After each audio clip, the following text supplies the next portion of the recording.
Good evening and thank you for joining us. I'm Pat Parris. And I'm Heidi Alago. We begin with the story of a retired New York crime boss living in a quiet Tucson neighborhood during the 1970s and 80s. But it's also the story of federal agents here in Tucson taking down the reputed mafia leader, finally putting him behind bars. Here's the Absolutely Arizona story of Joe Bonanno.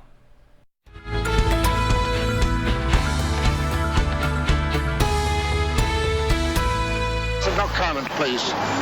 Wish you the best of luck. That's Joe Bonanno Sr. in 1980, heading into federal court in Tucson. For the first time, Bonanno would be sentenced to prison, ending his underworld career that saw him rise from an Al Capone bootlegger and gun runner to head of the New York Mafia.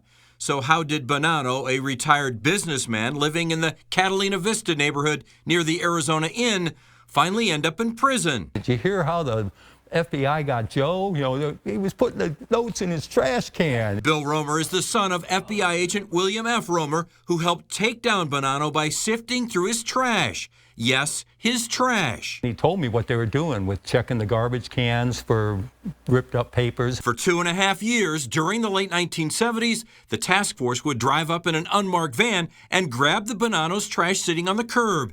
They would sort out the small scraps of paper from the rest of the trash.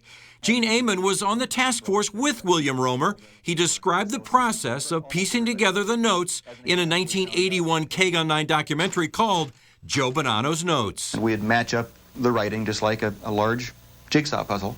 Match up the writing and the ink and put it into its original form and scotch tape it.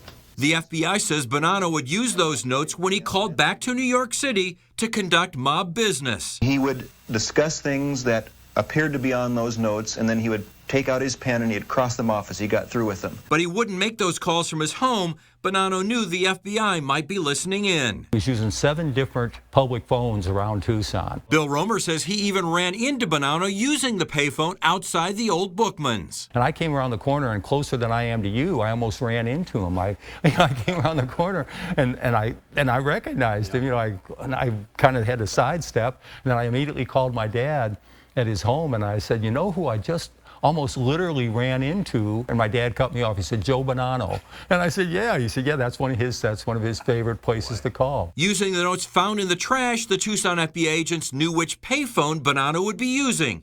They got permission to wiretap the payphones and built a strong case against Bonanno. On March 17, 1979, the FBI used a search warrant to find more incriminating documents inside the Bonanno home. And on the next trash day, they discovered that Bonanno had thrown away even more documents. That led to Joe Bonanno's arrest. William Romer was one of 2 FBI agents who took him into custody. They had enough evidence from the wiretaps and from the notes in his garbage can and things like that, that he was still operating the organized crime, the Bonanno organized crime family. Bonanno was sentenced to 5 years in prison, later reduced to a year, and fined $10,000. But at age 75, Bonanno was actually behind bars for less than 8 months. It was a big feather in the cap of the Tucson FBI office that they were the ones that finally got him. He had never been arrested in New York City, but they finally got him in all places, Tucson, Arizona. Making the story of the arrest of reputed mafia boss Joe Bonanno absolutely Arizona. And Bill Romer's dad, William Romer, retired shortly after the arrest of Joe Bonanno after a 30-year career of taking down members of organized crime both here and in Chicago. By the way, Sharon Kaw was the reporter, the late Sharon Kaw, for the KGUN9 documentary. You can watch that at KGUN9.com as well. It's a fascinating story. Yeah, it really I mean, of all places to be here, living here, using payphones, it's a crazy story. He, you know, he ran the New York mob for a long time, and they never caught him, but they caught him here in Tucson. How about that? That's amazing.